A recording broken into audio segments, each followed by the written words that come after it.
Hey guys, welcome back to my channel. So today I'm going to be talking about my books that I read for the last half of the year, and you guys really liked my first one that I did in July, which was all the books I read from January to July. This one is from July to December, and I was really excited to film this for you guys because I know those of you who like to read loved my last one, so this video is for you. Now I know not all of you are readers, so if you don't like this video, don't worry, I'm not going to be doing these all the time. It's just kind of my little wrap up for the end of the year, and you can look forward to another video in a couple of days or 3 days or 4 days or whatever. And I read 9 books from July to December. I think it was July, maybe it was June, I can't remember honestly.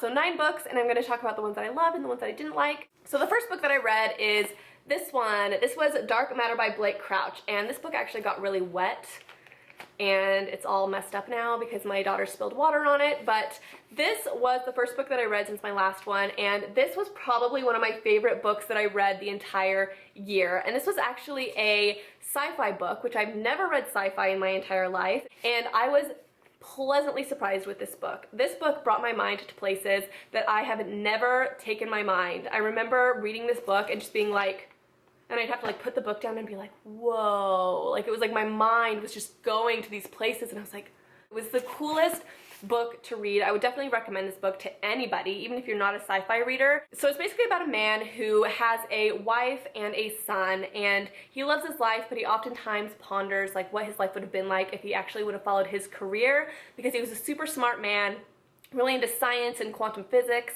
And then one day he gets abducted and he wakes up in a room where people are cheering for him. He's like, what is going on? I have no idea where I am. Like, what is going on? Why is everybody cheering for me? I don't know what's going on.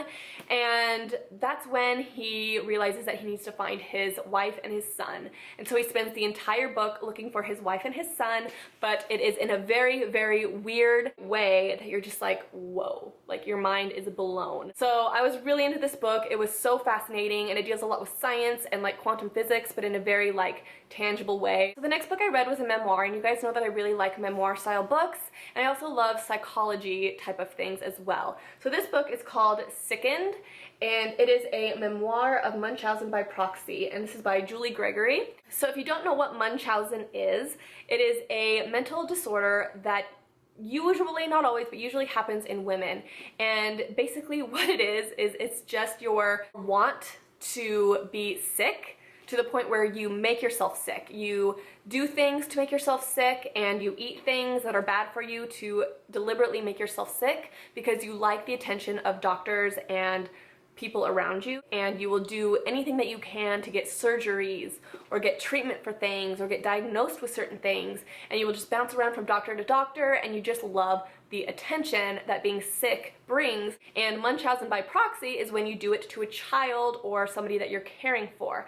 And the person who wrote this book actually had a mother who had Munchausen by proxy. And so it follows her story and what it was like growing up with a mother who had Munchausen by proxy, who was literally making her daughter sick. She would give her matches, and she would tell her that they were lollipops, so she would lick the sulfur so it would make her sick so she could take her to the doctor. And she made doctors do like these crazy tests on her daughter, really traumatizing, scary tests. She finally found a doctor that would do heart surgery on her daughter, even though she didn't even need it. Turns out that Julie wasn't even sick growing up. She thought her whole life that she was just like this sickly little girl, but she came to find out later on that her mom just had Munchausen by proxy syndrome, and she actually wasn't sick at all her entire life. Her mom just made her sick. And it's just a fascinating, fascinating story. Now, if you don't like to read, I would definitely recommend watching the documentary Mommy, Dad, and Dearest, and it's about a Munchausen by proxy mother and her child, and it is literally one of the most insane documentaries you will ever watch. The story is just crazy. Like, it just gets weirder and weirder and weirder, and so this is such an interesting book.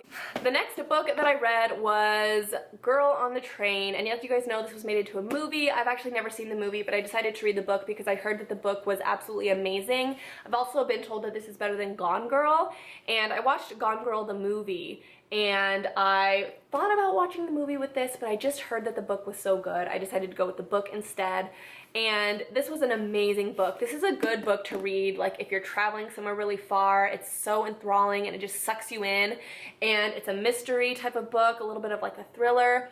Such an amazing story. I would definitely recommend this book for pretty much anyone. The point of view that this is from is a girl who becomes obsessed with this couple that she always sees on a train, and she just feels like she knows them because she sees them every time she rides on a train, every single day, and she kind of creates like this story about these people that she doesn't even know in her head.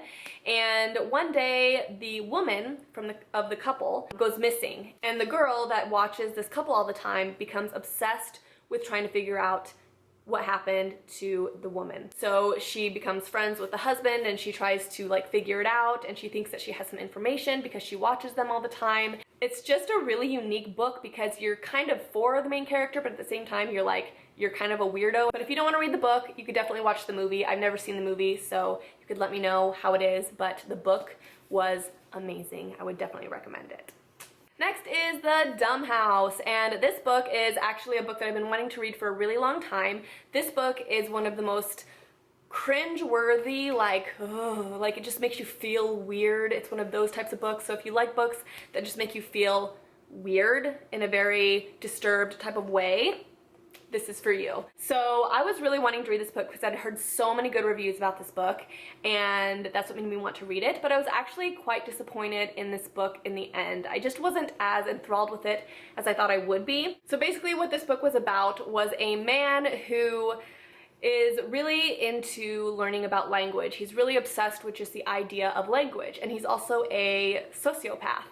So what he wants to figure out is whether or not language is a learned thing, or what would happen if somebody was raised without any knowledge of language at all. Would they create their own language? How would they, converse with people? So what he does is he creates a dumb house type of situation. So what happens is he ends up having twins. He locks them in the basement, and he decides to raise them without any language at all. So whenever he is with the twins, or whenever he is feeding them or doing whatever he is doing with the twins, he doesn't speak to them at all. So the twins are raised with no language.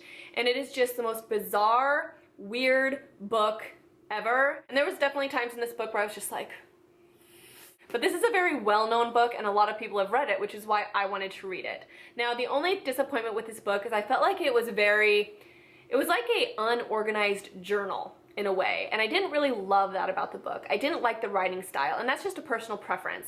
I felt like there was a lot of flashbacks, and there's two things that I hate reading in books: flashbacks and dreams. I hate reading those. I don't know why. It's just a pet peeve of mine, and this was loaded with flashbacks. And it also took a very long time to work up to the experiments and stuff like that. Like, I would say the first 75% of this book is just flashbacks and him talking about his mom and all this other stuff. And so I just kind of felt like I wasn't like, oh my gosh, like what's gonna happen next? I would say overall, I wasn't 100% happy with how this book was. Next up was one of the books that I hated more than anything, and I was so disappointed in this book. I have so many feels and so many thoughts on this book, and I just don't even know where to start. So it was The Child Finder, and this is by Rene Denfield, and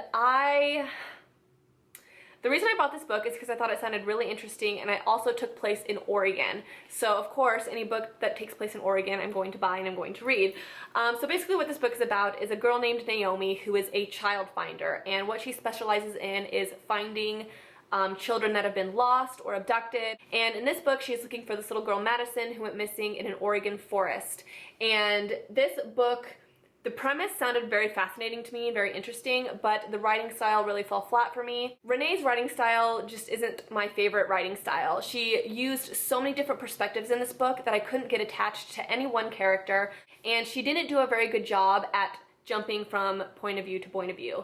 And another thing that I didn't like is because of these point of view changes, every single time something interesting was about to happen in this book, you would change perspectives. And this got so frustrating because nothing happened in this book until like the last 20 pages. Because she was trying to create suspense, I feel like, but it just fell flat because every time that she would try to create suspense, you would literally just move to a different character and you'd start a new, point of view storyline. And by the end of this book, I literally just wanted to throw it against the wall. I'm surprised I even finished it. It just drove me absolutely nuts.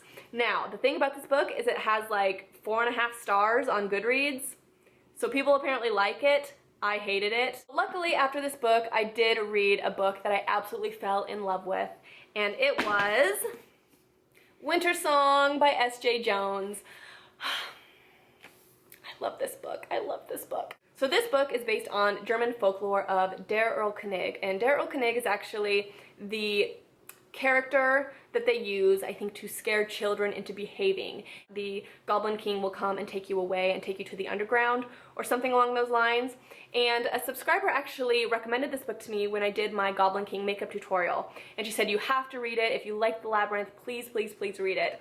I almost didn't read it. I wasn't that interested, but I decided to pick it up anyways because I do love myself some Goblin King, and I fell in love with this book. Now, one thing that you guys don't know about me is I love love. I love a good love story.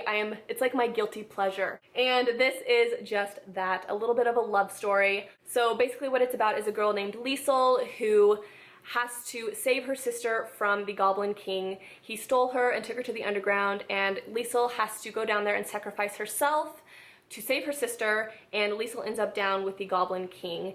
And there's a lot more to the story. I don't want to give anything away, but one thing that I loved about this book was the focus on music, which I'm not a music person. I'm not somebody that has a background in music at all, but this was a very musically heavy book, and I loved it. It just gave such a haunting feel to this book. It kind of has like a Phantom of the Opera meets Beauty and the Beast feel to it, and I loved that aspect of this book. And the relationship really is based around music. You can almost feel the music while you're reading it. It's just so good. And S.J. Jones is an amazing author, and she's so good at just explaining and bringing the world and the characters to life. Like, the whole time I was reading this, I was just picturing such beautiful imagery in my mind. Now, this book is a love it or hate it type of book. Not everybody is going to like this, but I fell in love with it, and I love myself some Goblin King. And she says that this isn't the same Goblin King from the movie. I would beg to differ. I think it's straight from the movie, but I think the only reason she said that is because copyright reasons. Sorry I'm going on and on about this book, but I feel like I have to.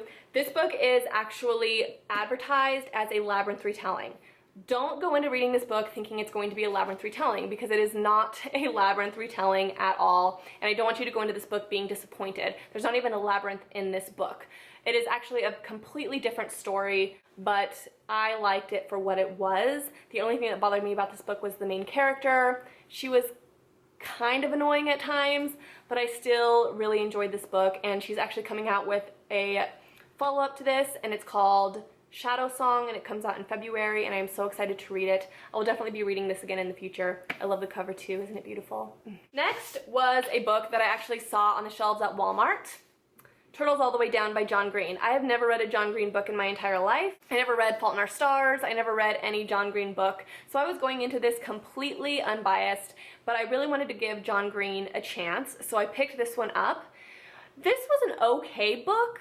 It wasn't like a 5-star by any means. I feel like the book was good, but it was just missing something. Just one little thing to make it like a 5-star, you know what I mean? I just kind of felt like the plot was good, and like the ending was good, and it kind of all came together at the end, but it was just missing something to make it excellent, you know? One thing that I did like about the girl in this book is she actually suffered from OCD, and I can relate to that. And John Green actually suffers from OCD as well. So he was able to explain what OCD is like really, really well, and I really like that about this book. And she also had anxiety. And this book, I think, focuses mostly on OCD and anxiety. That's kind of the premise of this book, and I think John Green really probably wanted to focus this book a little bit on the OCD aspects. So if you do suffer from anxiety or OCD, then you may really, really relate to this book.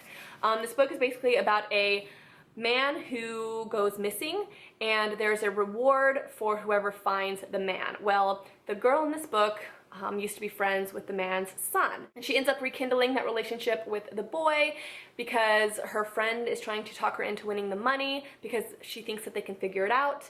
And so it's a really interesting book, but like I said, not like a 5-star by any means, but it was okay. It was alright. I might give John Green another chance with another book. I mean, I've heard Fault in Our Stars is really good. I've never seen the movie either. So I would definitely recommend it if you struggle with anxiety or OCD. I think that it was a really relatable book in that way. So, yep.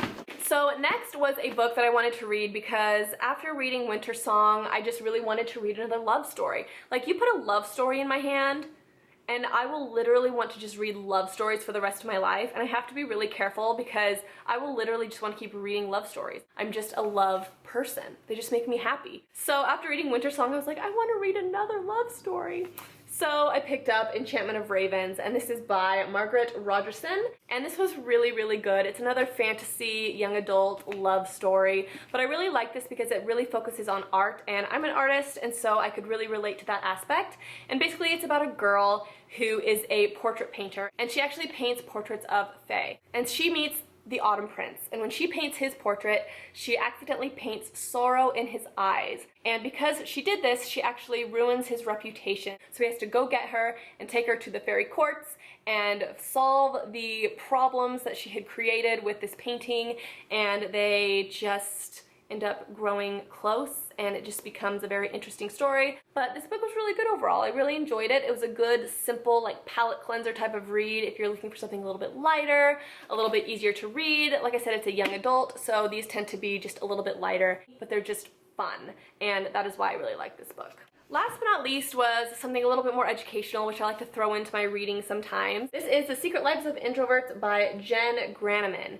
And this was probably one of my favorite introvert reads that I've read. I read Quiet, well, I've read part of Quiet by Susan Cain. I haven't read that whole book yet, but I've read parts of it, and it's a great book, but I feel like it's a little bit winded at times. And when it comes to books like this, I don't like it when they're really drawn out. And I feel like Susan Cain's Quiet is kind of like that. This is a little bit more, I like the writing style of this better. It's more relatable. I feel like you can really relate to what she is saying in this book, and she brings in other people. She kind of interviews people, and you just get to read a little bit more about how other people experience their introversion, if that makes sense, which I really, really like about this book. It just helps you learn a little bit more about yourself, and it makes you kind of understand yourself better, and it makes you feel like just more okay with who you are, which I really like about this book. So if you're shy, or you feel like you're introverted and you've always felt self-conscious about it, or it's always been something that you want to change about yourself, definitely read this book because it just kind of goes to show you that you are who you are. And it was just a really good read, and it was also really fast and really easy read. So I would definitely recommend this for all of you introverts out there. This book also got wet, you guys. All my books always get all wet.